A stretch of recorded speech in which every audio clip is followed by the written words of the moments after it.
Hola, un saludo para todos nuestros seguidores, las seguidoras de este programa. Bienvenidos a una nueva emisión de Domingos de Café con el profesor Rubén Darío y agradecerles, ¿no? Primero, por todas las sugerencias, por todos los saludos, por todos sus textos que nos envían. Y bueno, decirles que gracias a ustedes, al apoyo, es que nosotros continuamos con este programa que tiene como finalidad seguir enriqueciendo el acervo cultural latinoamericano. Y bueno, hoy tenemos una invitada muy importante de las letras nacionales e internacionales. Ella es Andrea Salgado, es de Sevilla, Valle del Cauca.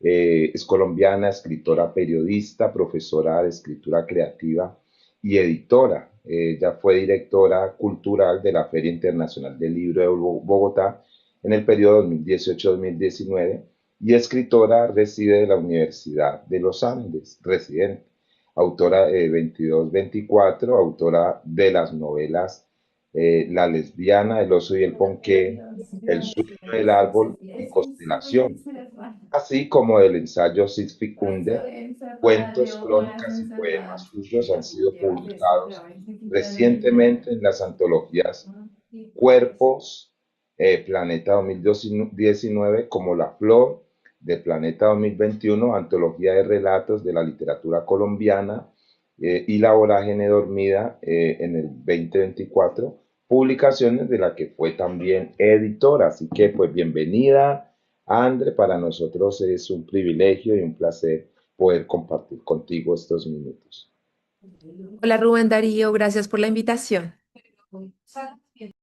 Bien, bueno, iniciemos pues, que nos cuentes un poco sobre ti, ¿no? Que nos hables un poco de quién es Andrea, cómo Andrea inicia, digamos, ese primer contacto o encuentro con la lectura, ¿no? Desde muy niña, ¿qué te gustaba? Si te leían, ¿cómo fue tu experiencia lectora? ¿Y quién es, pues, Andrea? Por supuesto, Andrea Salgado.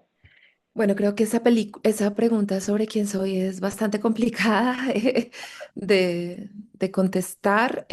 Nos estamos viendo raros, ¿no? Como que, ya, listo, ya. Estaba viéndome como solamente la nariz. No, estoy diciendo que estaban compartiendo tus obras, sí, Ya, ya. ya. Entonces, ¿será que dejamos de compartir el video? No, dale, siga tranquila que ahí está saliendo bien. Ok. ¿Cuál era la pregunta? Perdón, es que me distraje. Sí, no, que te decía que, pues primero, que nos cuentes un poco de ti, más que quién es Andrea, contarnos un poco. Yo soy escritora, así como tú mismo lo dijiste, y soy profesora de escritura creativa hace muchísimos años. Yo me dedico a ayudarle a las personas en sus procesos creativos. He sido profesora de distintas maestrías de escritura creativa aquí en Bogotá y de distintos programas, eh, digamos, públicos del IDARTES, de la Red Relata. Eh, y últimamente también soy editora, trabajo como editora en distintos proyectos. Uno de esos que tú nombraste ahí es La Vorágine Dormida, que es un diálogo, una invitación que hice a una serie de escritoras a que dialogaran creativamente con La Vorágine Dormida de José Eustacio Rivera. Y ahora en la Feria del Libro sale otro proyecto que se llama Formas de la Herida y en esta reuní a una serie de escritores, a varios escritores y escritoras, a que dialogaran desde el ensayo narrativo, desde el ensayo personal con sus heridas de raza, clase, género. Y pues a eso me dedico. Y escribo desde, siempre he escrito, pero digamos que publico desde que salió la primera novela, que es La lesbiana, El oso y el ponqué, en el año 2017. Y luego, entonces, después de esa, publiqué El sueño del árbol, que es mi obra del año 2022, salió en Argentina, 2023 acá en Colombia. Y luego publiqué el año pasado con la editorial Laguna Constelación, que es mi tercera novela. Y también el año pasado hicimos una reedición de La lesbiana, El oso y el ponqué, que es mi primera novela, que está ahora otra vez rondando porque estaba sin, digamos, editorial. Después de esos años se cerró el contrato y ahora está otra vez de nuevo presentándose. Sí, bien, la otra era que si recuerdas de pronto tu encuentro, ¿no? Con la lectura, ¿cuál fue como ese primer encuentro con el libro? Si recuerdas si te leían desde niña o en el colegio, ¿cómo fue tu experiencia lectora? A mí no me leían de niña, simplemente a mí me llamaban mucho la atención los libros. Aprendí a leer. ¿Sí?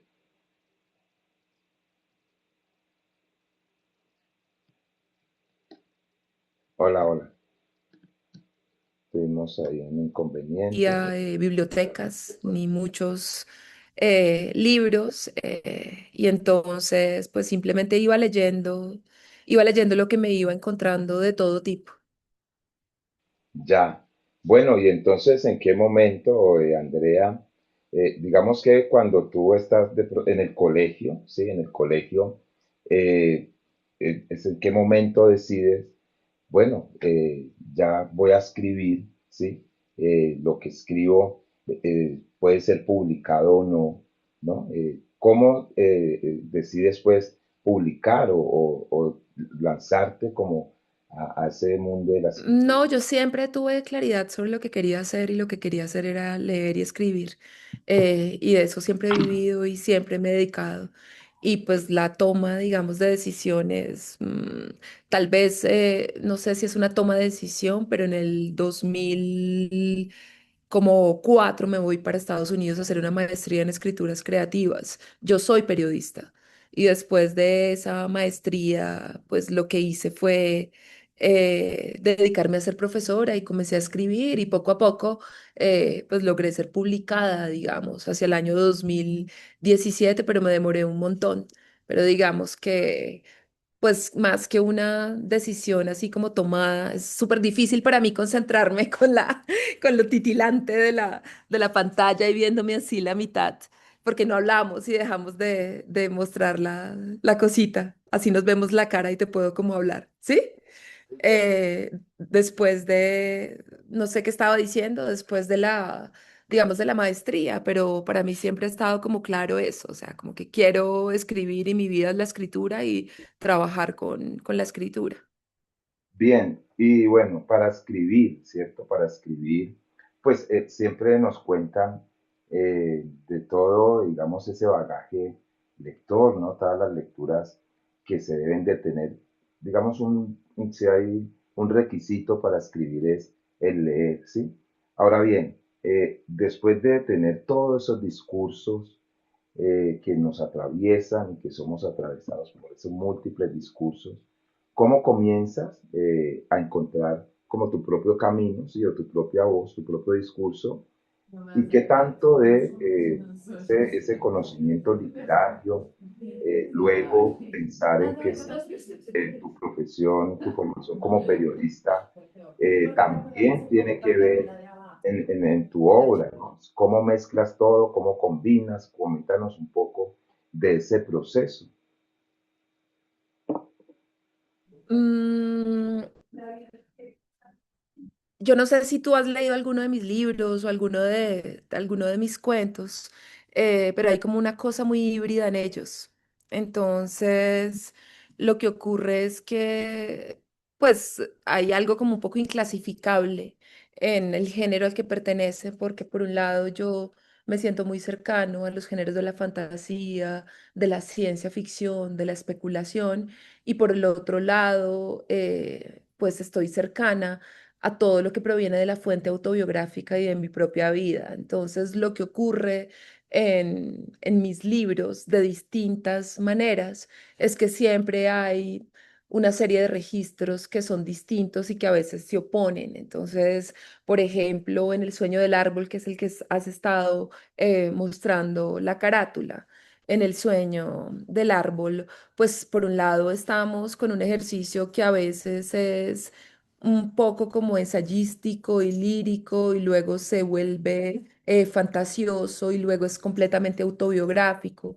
Y esas tres cosas conviven juntas. O en Constelación, que es mi último libro, hay una línea final en Constelación como una especie de carta después de terminar el libro en el que dice que ese libro eh, no quiere tener miedo de las influencias, sino que más bien quiere ser un éxtasis de las influencias. Y lo que quiere decir es que durante ese libro, todo el tiempo y durante toda la novela, se está dialogando con otros autores y con otros libros. Entonces, eh, pues creo que como ese ejercicio de escritura siempre ha sido un ejercicio de diálogo permanente con otras literaturas, con otras formas de literatura, y ese diálogo me gusta que sea evidente. Es decir, si yo estoy hablando en Constelación con una autora con la que dialogo, esa autora tiene un nombre propio y es Úrsula K. Le Guin. Entonces mi diálogo literario está directamente con ella o con Angela Carter o con cualquiera de las que aparezcan ahí dentro de la novela. Entonces, los temas, bien interesante, los temas, digamos, y la construcción, la materia prima de esas obras, ¿cómo nacen? ¿Cuáles son como lo que te motiva a elegir los temas? Y pues me imagino que cada libro, cada obra, cada escrito tuyo es un viaje diferente, es una experiencia distinta, pero ¿de dónde surge ese material, ¿no? ¿De dónde surge como que tú digas, bueno, quiero escribir sobre esto? ¿Y cómo se da ese proceso? Si tú tienes como un ritual en cada obra que has escrito, ¿en qué se diferencia escribir, por ejemplo, una nota periodística, un ensayo y empezar a escribir textos literarios? Si el proceso es igual, si haces lo mismo, más o menos. No, toda la escritura creo que en mi caso nace de una verdad chiquita o una pregunta chiquita que quiero explorar. Y con chiquita no quiero decir que sea insignificante, sino que quiere decir que está como ahí adentro, que tal vez no la entiendo del todo, pero está ahí y determina mis búsquedas, digamos. Entonces escribo de lo que honestamente en el momento en el que comienzo a escribir me está inquietando. Entonces, por ejemplo, en Constelación, me inquieta la sensación que existe como tan viva en los cuerpos de las mujeres y de los hombres, de que hay algo relacionado con el placer y con la culpa, ¿sí? Que es una vaina de nuestra herencia colonial religiosa y eso está ahí y eso actúa y eso tiene efectos en el cuerpo. Entonces toda la novela parte como una exploración al tratar de entender cómo esa imagen, esas imágenes se han incrustado dentro de esos cuerpos y tratar de imaginar salidas. Pero siempre son cosas como muy, muy vitales, digamos, son cosas que son mis preguntas muy personales y que luego se convierten en ficción. Y en relación a lo otro que te preguntas, yo no creo como distinciones entre los géneros, entonces simplemente las cosas pueden convivir, no creo que haya, hay diferencias en cuanto a las formas de la escritura, pero todas pueden convivir en los mismos espacios y entretejerse, entonces el ensayo es un género, digamos, es un género que tiene unas características, pero nada te dice que un ensayo no pueda ser ficcional, ¿sí? O sea, tú puedes tener un ensayo y ese ensayo puede ser una obra de ficción. O nada te dice que tú escribas poesía o que en tu historia, en tu novela haya poesía y que esa poesía al mismo tiempo no se convierta también en una forma de narrar. Entonces, como que básicamente creo en la convivencia y en la hibridez de todos esos géneros y cómo los he practicado en distintos espacios, en distintos lugares los he enseñado, pues simplemente yo a veces acudo a esos distintos registros y esos distintos registros conviven. Bien, bueno, eso es interesante. Ahora hablabas y pensaba en que cuando alguien, cualquiera, el lector, que se acerca y lee después de leer un libro tuyo, eh, tú empezaste a escribirlo, pero si tuviste en cuenta ese otro que iba a leer, o simplemente lo hiciste porque era una forma de investigar. Y ahora que hablabas de eso, también que nos comentes un poco si el escribir se requiere de una disciplina, ¿no? Que si yo puedo escribir en cualquier momento o debo esperar, debo encontrar como la inspiración que llaman, pues, o si hay una disciplina y un trabajo de investigación, ¿no? Porque la escritura no solamente es eh, sentarse a imaginar, sino que si también hay una parte pues, de investigación, de trabajo, un poco. Em, es como mm, otra vez la primera, que me pusiste dos. ¿Cuál fue la primera? Sí. Otra vez. Si piensas en el lector, ¿sí? O en la lectora. Es inútil pensar quién es el lector que te va a leer, porque los libros hacen lo que quieren. Es Exacto. decir, uno escribe porque uno quiere ser leído.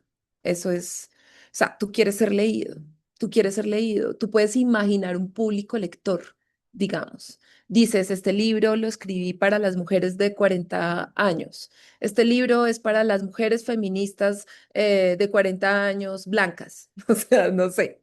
Tú puedes imaginar. eh, Cualquier cosa. Este libro lo estoy escribiendo para niños. Este es un libro para jóvenes. Mm, pero el público lector, pues uno nunca sabe cómo lo leen y no saben para quién son los libros. La lesbiana, el oso y el ponqué se supone que era una novela que por su carácter pornográfico, ¿sí? Debía ser una novela para adultos, pero resulta que sus grandes lectores son jóvenes. Y yo hablo de esa novela con los jóvenes más que con los adultos. Ellos son los que la entendieron. Así que mi proyección de a quién quiero escribirle, pues muchas veces es inútil. Lo que sí tienes tú como escritor es un deseo de comunicar algo y un deseo de explorar algo. Sí, en Pero, el caso, disculpa allí, un deseo de comunicar, pero no un compromiso. Es decir, no buscas que este otro haga algo o, ¿cómo o qué? o se adhiera, ¿Cómo así? por decirte algo, si tienes una ideología, eh, no sé, una denuncia, y que a través de la literatura tengas que hacer que esta persona se Yo adhiera. tengo yo tengo mi postura. Todos tenemos una postura que es estética, todos tenemos una postura que es política, todos tenemos un deseo de comunicar algo. En el caso de Constelación, lo que te estoy diciendo, si la imagen que las mujeres tenemos grabada en el cuerpo es de ser, digamos, el depósito de los desechos de la civilización, ¿sí? Pongámosla así. Pues claramente yo lo que quiero a través del ejercicio de escritura es tratar de entender por qué existe esa sensación, de dónde proviene y cómo podemos salir de ella. Claro, eso es lo que entrego y ese es mi deseo. Yo eso lo comunico de la manera en que yo quiero comunicarlo y cómo lo entrego, pero de ahí a que las otras personas asuman, digamos, lo mismo que yo quiero que asuman, pues eso Y es muy tienes que, difícil, porque perfecto, la obra es libre, la obra eso, eso te es iba a decir. libre, es libre y la gente la asume desde distintos lugares y le habla desde distintos lugares. Por eso es que te digo, pensar en una comunidad de lectores, si esto va para este público, pues es pensar que la literatura es un producto comercializado y empaquetado que va a responder a las necesidades de este grupo etario y pues Ajá. Entonces, eso no funciona de ese modo. perfecto. Entonces, ese será el punto que hace que un texto sea o que diferencia a la literatura de lo que no es. O ahora que te lo pregunto porque hay una explosión pues de escritores, ¿cierto? Y que pues dicen ser literatura y que aparecen incluso en los canon. Entonces, como que, ¿qué es literatura, no? Y por qué alguien es considerado un escritor, qué es lo que lo define a una por publicar o qué es lo que le dice o le hace rótulo de escritor o escritora y qué es lo que hace que un libro haga parte del canon literario para ayudar incluso a un colegio, ¿por qué no? aparecen autores, me imagino, por ahora decírtelo, los autores afros que conozco mucho no aparecen en ningún texto, ¿no? Entonces, ¿qué es lo que hace? Entonces ahora decías, yo entrego algo, pero la obra, la literatura, no tiene ningún compromiso moral o no tiene, es libre de que cada quien la interprete como él lo vea. Y de pronto los otros textos que no son literarios, como panfletos, pues tengan otra intencionalidad, no sé. Yo tengo mis compromisos, pero eso no quiere decir que mis compromisos vayan a ser leídos por quien los lea de ese mismo modo. Eso es lo que me refiero. Tú buscas, cuando yo hablo, cuando tú y yo intercambiamos a partir de una conversación o a partir de un diálogo a través de una clase, cuando nosotros compartimos ideas, pues uno espera que esas ideas lleguen al otro, ¿no? Que lleguen al otro y que esas ideas tuyas también me lleguen a mí y que uno de alguna manera entre en un diálogo y que ese diálogo sea transformador. Pero pero la forma en cómo uno quiere presentar la obra, ¿cierto? Como quiere presentarla o la búsqueda que uno no está haciendo no garantiza que el lector entienda esa búsqueda desde ese lugar. A eso me refiero con la libertad del texto. En relación a lo que tú dices, pues no llegan básicamente porque pues hay dos grandes editoriales. Esas dos grandes editoriales tienen el monopolio de lo que se publica, tienen el músculo comercial para venderlo, incluso para llevarlo a los colegios, y son esas empresas grandísimas quienes se encargan de llevar la literatura. Y pues esa literatura que llevan es la que forma una especie de canon y forma una manera de leer a quienes lo lean. La literatura para mí, pues esa es una pregunta también más muy grande. ¿Qué es la literatura? Yo te puedo decir que la escritura es el ir en busca de algo que no existe, ir en busca de un texto inexistente. Eso es. Y ese es el compromiso de alguien que escribe. Siempre está yendo en busca de eso que no existe. Y eso que no existe, básicamente, está teniendo en cuenta y está entrando en diálogo con aquello que lo antecede, ¿no? Con aquello que está ahí, tratando de ver cómo en algunas ocasiones salimos de aquello que nosotros como comunidad de lectores hemos dejado que se fije dentro de nosotros y no encontramos salida para ello, ¿no? Y seguimos repitiendo a través de la literatura y a través de lo que escribimos las mismas dinámicas, las mismas formas que siguen reproduciendo las formas de quien ordena el mundo y quien dice cómo se cuentan las historias. Bueno, eso tenlo ahí porque es una pregunta interesante para el tema de educación, porque además eres también profesora, ¿no? Por mucho tiempo. Pero antes de pasar a ese tema, cerrar con lo siguiente, esta parte de la escritura y es, ¿qué crees tú, ¿no? Desde tu experiencia, ¿sí? Se necesita entonces para escribir, ¿no? Si es fundamental tener como un conocimiento eh, literario, por decirte así, de escritura, para poder expresar y darle forma a un texto literario. ¿Qué se necesita que tú dirías? Bueno, estos son los tres grandes requisitos que yo, o este es mi método. No, yo soy muy antimetodológica, pero yo creo que lo que primero se necesita es como la honestidad del corazón y es la capacidad de decir lo que tengo que decir, ¿sí? Eso. Básicamente es el primer requisito para escribir, porque generalmente toda nuestra comunicación está como coartada, o sea, como que no somos capaces de decir lo que realmente tenemos que decir, ¿cierto? Cómo lo decimos, ¿sí? De la manera en que queremos decirlos y la manera en cómo esa realidad o esa verdad chiquita habita dentro de nosotros. Eso será el primer requisito, digamos, si es que esa es la palabra. Y pues luego la escritura es un oficio, ¿sí? Y pues se requiere lo que necesita cualquier oficio, un carpintero, un talabartero, un pintor, pues lo que hace todo el tiempo es básicamente practicar, ¿sí? ¿Y cómo practica? Copiando, ¿sí? Copiando. Entonces, lo segundo que necesita uno es aprender a leer en búsqueda de esas formas, ¿sí? De esas ideas y luego dialogar con esas ideas en el ejercicio de hacer una y otra y una y otra vez. Y lo otro creo que me remito a lo mismo, tener el deseo de ir no a reproducir una historia ya escrita, sino en entrar en un diálogo verdadero con esas historias que ya están escritas, es decir, ir en busca, meterse en ese viaje, ir en busca de eso que te estoy llamando, que llamo el texto inexistente, que es lo que no está escrito, tener como esa, digamos, esa es la disciplina, finalmente, el seguir detrás, ir buscando una y otra vez, irse detrás de esa idea y no parar en ese impulso de ir detrás de ella.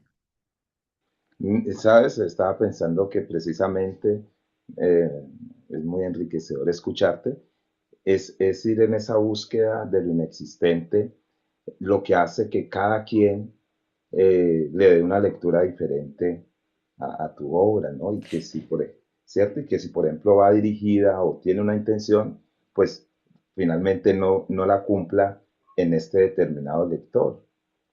Tú, por ejemplo, estabas hablando de la literatura afro, entonces piensa, por ejemplo, en Las estrellas son negras de Arnoldo Palacios. Mira lo que hizo, ¿sí? Piensa en esa obra, mira lo que hizo. Es decir, cuántos libros sobre el 9 de abril se han escrito en Colombia a través del tiempo, ¿sí? Pero ahí en esa historia de Arnoldo Palacios, estamos frente a la experiencia vista desde el puerto de Buenaventura por un joven que tiene hambre en el puerto de Buenaventura y está viendo el 9 de abril a través de las pantallas. Y estamos viéndolo a través de él y entendiendo sin necesidad de que sea un panfleto, sino una belleza de obra, entendiendo su experiencia, entendiendo la experiencia de la violencia, que no es la violencia que los están matando en este momento, no hay disparos, sino cómo esa violencia se refleja en la vida y en el abandono de un puerto, ¿cierto? Ahí hay una búsqueda por parte del autor de algo que no existía el 9 de abril, ¿cierto? El 9 de abril, la violencia en Colombia desde el puerto de Buenaventura, ¿no? ¿Y desde dónde? Desde esa honestidad del corazón, y la honestidad no tiene que ver con que eso sea real o no, ¿sí? Con que eso sea la vida real de alguien, pero tiene que ver con el hecho de que él está hablando desde el conocimiento profundo de lo que significa el hambre y cómo el hambre se conecta con la violencia, ¿no? Entonces ahí hay una búsqueda honesta, a eso me refiero con la búsqueda honesta, ¿sí? Y es el lugar, es el espacio, es la voz, está recogiendo la experiencia de su territorio con esa honestidad. Entonces ahí comienza siempre la escritura. Ujú. Perfecto, bien. Y bueno, para cerrar, no podía faltar pues una pregunta sobre educación, aprovecharte, y tiene que ver precisamente con el canon y con los libros que le gustan a los jóvenes, ¿no? Resulta que en la mayoría de los casos, los jóvenes llegan a un salón con un libro que ya ni siquiera lo conocen, ni saben por qué lo tienen en el maletín, solamente que tienen que leer ese libro en el primer periodo, ¿ya? Entonces, frente a esa situación, ¿sí? Un docente se encuentra con varias cosas que van a dificultar el trabajo. Lo primero es la motivación del estudiante, la resistencia a un libro que él no conoce ni quiere, ¿sí? Lo tercero es, digamos, la falta de ese interés que te decía por acceder a un texto que a él no le preguntaron si a él le gustaría leer o qué le gustaría leer, ¿no? Yo le preguntaba a los jóvenes un día, ¿ustedes qué pensarían si para hacer un canon, un programa, lo consultaran con ustedes, ¿no? Bueno, ¿y ustedes qué es lo que les interesa? ¿Qué les gusta leer? en vez de este libro, porque si tú le preguntas a la mayoría de los jóvenes, los libros que les toca leer, muchas veces no les gusta a muchos, ¿no? A muchos no les gusta, y los docentes se ven en la tarea de hacer que les guste algo que no les gusta, ¿no? Entonces, más o menos por allí, cómo fomentar, cómo seguir acercando a esos jóvenes que no es que no les guste leer, porque eso está demostrado que es una mentira, se leen de formas diferentes, se leen de maneras distintas, incluso yo diría que se lee más de los últimos 10 15 años, pero entonces, ¿cómo hacer para que esos jóvenes sigan o al menos seguir cultivando, ¿no? Ese gusto por la lectura, incluso no perder la cultura del libro? Pues eso es una cosa muy complicada, Rubén, pues porque claramente muchos de esos libros que tú dices que están obligados dentro del pensum de los colegios, pues son libros que ellos no han pedido, digamos, o que no han escogido, libros que no quieren y muchas veces no son libros tampoco de calidad, ¿cierto? Tal vez, o sea, no sé qué están leyendo en este momento, me tendrías que contar qué cosas están obligados a leer. Pero yo creo que es como importante entender que el proceso como de lectura, pues puede ser también crítico, ¿no? Es decir, uno no está leyendo necesariamente por diversión, ¿cierto? Y digo diversión porque me parece divertido, es maravilloso que la literatura, por ejemplo, te divierta y te haga reír, pero no es la única función, digamos. Entonces, pues yo creo que abordar esos libros que no nos gustan precisamente desde lugares críticos, pues es provechoso para el ejercicio lector. Es decir, hay un libro que estoy leyendo en clase, por ejemplo, y que está reproduciendo modelos machistas, por ejemplo, o que está revelando eh, cuestiones, cuestiones racistas o cuestiones de clase, pues creo que es la oportunidad no para cancelar el libro, sino para entrar en diálogo con los estudiantes sobre esas cuestiones que no les gustan del libro. Es decir, el que no me gusta, el que me molesta, el que me apele de una manera como negativa, también es una manera de leer y es también una invitación también a cambiar lo que está ahí. A mí me gusta con estos textos como ilegibles, como que uno no los puede salvar, ¿sí? Sobre todo en el mundo en el que nos encontramos, que está tan pendiente de todo, que son insalvables. Pues me gusta hacer que los estudiantes entren y los intervengan. Entonces, desde un cuento de hadas como Barba Azul, por ejemplo, que lo que tenemos es la historia de un feminicida, cómo intervenimos y cómo entramos a dialogar con ese texto y cómo lo transformamos y cómo cambiamos esa historia. Entonces creo que siempre, incluso en los libros malos, en los libros que no nos gustan, hay una oportunidad de transformación y de juego con los estudiantes para cambiar eso, esas realidades y transformarlas a partir de lo que está ahí. Entonces es como, no, los libros no son vacas sagradas. ¿Sí? Es decir, los libros no son intocables. Los libros están para tocarlos, para hacer con ellos lo que se nos ocurra, para interrogarlos, para cuestionarlos. Y pues yo creo que esa es como una de las mejores maneras de lidiar con cosas que la gente no quiere leer.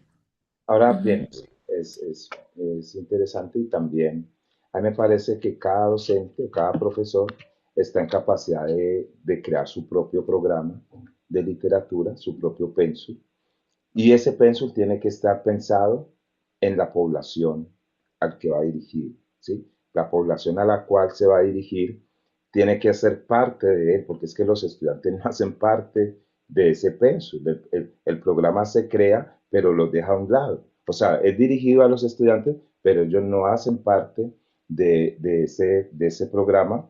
Primero porque suponemos que a ellos les gusta, por ejemplo, si a mí me gusta el tema del racismo, yo no puedo irlo a imponer, ¿no? Simplemente porque a mí me guste como profesor y me parece interesante y esté haciendo investigaciones sobre el racismo, entonces vamos a leer pura literatura que hable sobre el tema.